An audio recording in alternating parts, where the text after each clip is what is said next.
Good morning, all of you. Welcome to our course Database Management System. So, our today's topic is database design approaches and challenges. So, we'll start. Very first topic that we are going to discuss is database development lifecycle. Now, here important thing is that we should know what is the need of database development lifecycle. So, the concept of database development lifecycle is somehow similar with the concept of software development lifecycle. You might have heard about SDLC. Okay, so DDLC is somehow similar with the concept of SDLC. So SDLC stands for Software Development Lifecycle. It's a which is a systematic way of designing any software. Whenever any project is being developed, at that time they are going to follow a SDLC. Similarly, whenever you are developing a database for any organization, for your project, and so on, you need to follow the concept of database development lifecycle. Now the question is that why do we need to follow this? Suppose we are not following, is it the case that we are not going to develop a database? No, it is not a case that suppose you are not following the database development lifecycle, then you are not going to design a database. This is not a case. But suppose you follow DDLC, your database will be more efficient as compared to a database without DDLC. I will give again same or simple example. Suppose you want to build your house. So in that case, two scenarios can be there. In one scenario, you will take advice of your architect and you will prepare a plan. You will prepare a design of your house and then you will start construction. And in case 2, you will not take any kind of advice from architect. There is no design and directly you start building your house, start construction of your house. So obviously in case 2 you will face a lot of issue, because you have not decided what should be the proper size, what should be where your kitchen should be, where your hall should be, where your bedroom should be. So at that time you may face a lot of problem. Means it is not a case that you are not going to build your house without taking the advice of an architect and without constructing a design. But in that case what will happen, you may face a lot of problem while doing many changes. Suppose in future you want to expand your house, you want to build more rooms at your house. So at that time it's very difficult for you. But suppose you follow the architect advice, you have prepared a proper design, then in that case there will be no problem. In the same way, suppose we are developing our database, it is recommended that you need to follow a database development lifecycle. So what is DDLC? It's a systematic way of developing a database for particular organization which satisfy their need. That means we are talking about efficiency of a database. In simple way, I can say that suppose you want efficient database, then you should follow DDLC. So what are the phases involved in DDLC? So basically 5 phases are involved in DDLC. Very first, requirement analysis. So in requirement analysis, what will happen? In during the requirement analysis, you will gather all the requirements. Suppose you are developing a project for particular client. So in that case, in requirement analysis, you need to check out all the requirements of the client. What are the complete requirement about this? So requirement analysis is very important phase. It's a initial phase. Suppose you are doing it properly, then all requirement will get gathered at the initial stages and there will be no problem further whenever you are implementing it. So first stage is requirement analysis, then design. In database design you will construct a ER diagram. Okay, we have already seen ER diagram is nothing but a diagrammatic representation of your database, where you will decide what are the entities, what are the attributes, what kind of relationship exists. So establishing a relationship between two entities again important. So during the database design you will construct complete ER diagram for your database. Once you design your database, then you will start database implementation. In database implementation, actually you will create your table, you will insert the data, and you will perform a number of changes, or you will perform a number of operations on the database. Once your database is implemented, then database testing starts. During the testing phase, as we know that what is testing? Testing is nothing but just checking that whether particular product will satisfy your need or not. Okay, because in the initial phase we have seen in the requirement analysis, client has given us some set of requirement. So during the testing phase you will take care that whatever the requirement given by client is satisfied by your database or not. So testing is a phase where you are going to check validating your requirement, okay, whether your requirement is satisfied or not. And then after this testing there is a deployment, and after deployment there is a database maintenance include performance monitoring, making any kind of change in the database. So these are all the various phases of database development life cycle. So in short I can say, if you want efficient database, then you should follow database development life cycle. Now the next topic is approaches to build a database. So the approaches for building a database is mostly classified into two categories: top down and bottom up approach, and centralized and decentralized approach. So first we are going to discuss top down and bottom up approach. So in this approach what you observe here, this is a diagram. It represents there is a conceptual model, entity is there, and attributes are there. So very simple thing, this arrow represent top down approach and this arrow will represent a bottom up approach. So in the top down approach what we are saying, top down approach starts by identifying data sets and then define the data element for each of the set. So in simple way I can say that in top down approach, first of all we'll decide what is the entity. Once you decide that will be the entity, then you will identify what are the attributes for that particular entity. For example, my entity is a student. So in top down approach, first of all I will identify the entity.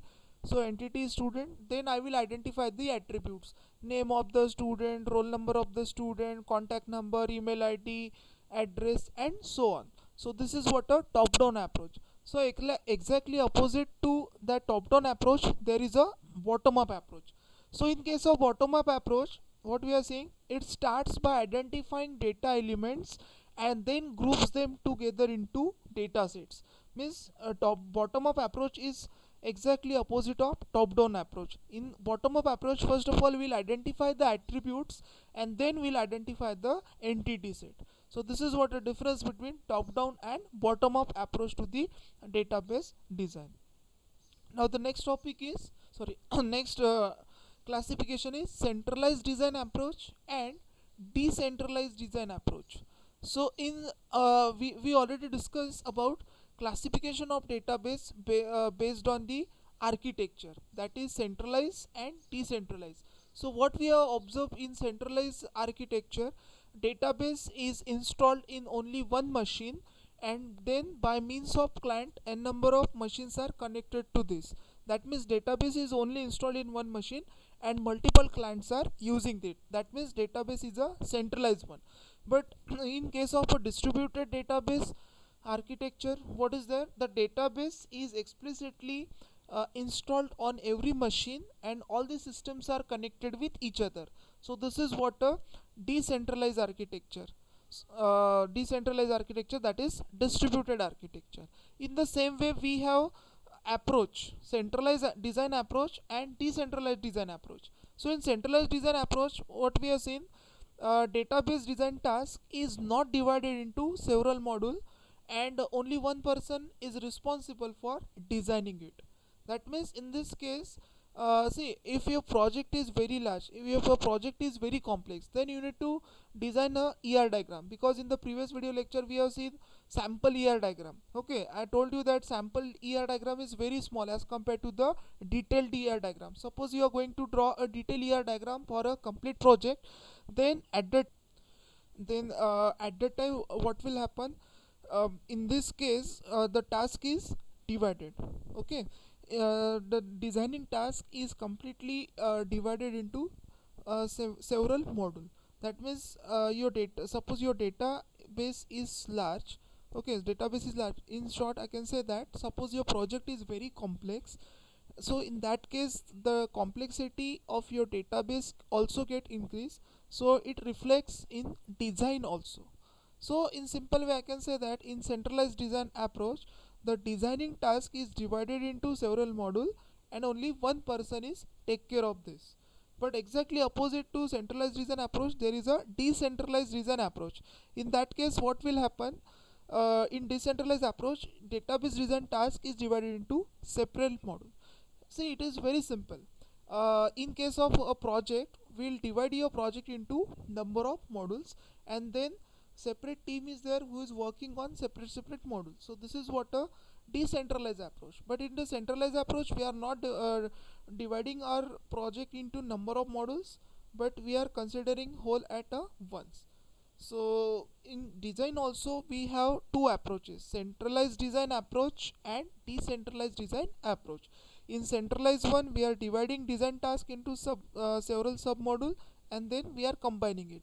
But in decentralized approach, database task is divided into separate modules. So just this is a topic of approaches to build a database. So two approaches we have seen: one approach based on top down and bottom up, and second one is centralized and decentralized. Now the next topic is, what are the challenges in building a database? So nowadays main important challenge is increasing complexity of a data. Nowadays this is the biggest challenge in database design. Now why the complexity of data is increases? Do you know how what are the different types of data? So majorly three types of data is there. One is a structured data, second one is a unstructured data, and third one is semi structured data. Now what is the meaning of structured data? Structured data means the data is present in the appropriate format. For example, the data which is stored in the form of table in case of a relational database, that data is called as a structured data. That means it follows specific structure. In relational database, it follows the structure of table. Suppose you organize your data in the form of table, then it will be easier for retrieval and easier for maintenance. But what do you mean by unstructured data?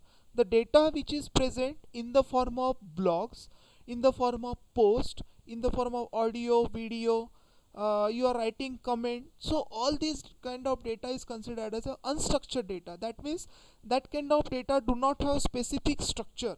Okay, so that is unstructured data. And nowadays what we observe, unstructured data increases as we are using social networking site. In case of Facebook, we are posting comment, we are posting various comment is there, we are generating audio file, video file. So all these are unstructured data, but that data has to be stored somewhere else. Then and then we can retrieve it whenever we required it. So this is the second category of data, is unstructured data. Then the third category of data is semi structured data.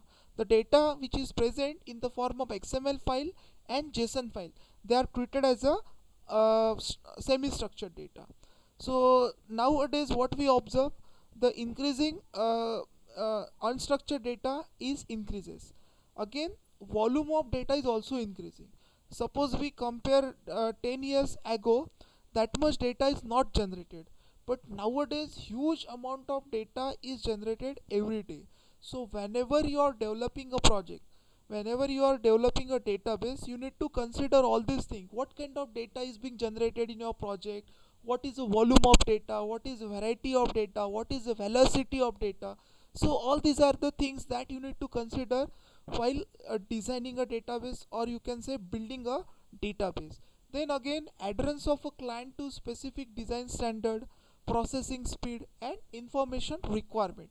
So the requirement of the client is going to vary very differently. Okay, suppose miss particular client is take, no, I want that kind of speed. So processing speed is again important.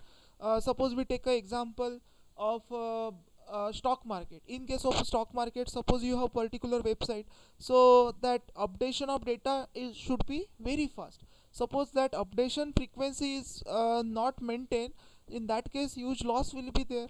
So suppose you consider the site of BSc and NSE, it will reflect the data continuously. It will reflecting the site of NSE and BSc, they are continuously reflecting a data. Also, it's a real time data.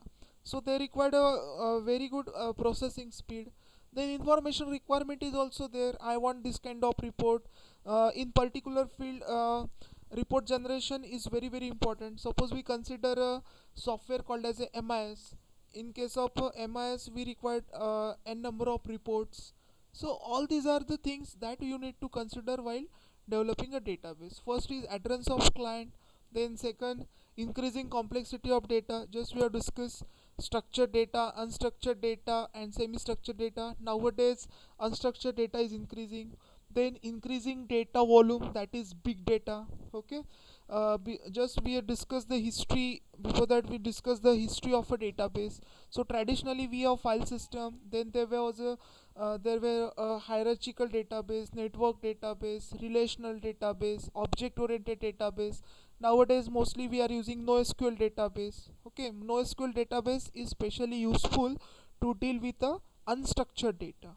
Then again one more important parameter or challenge in building database is data security.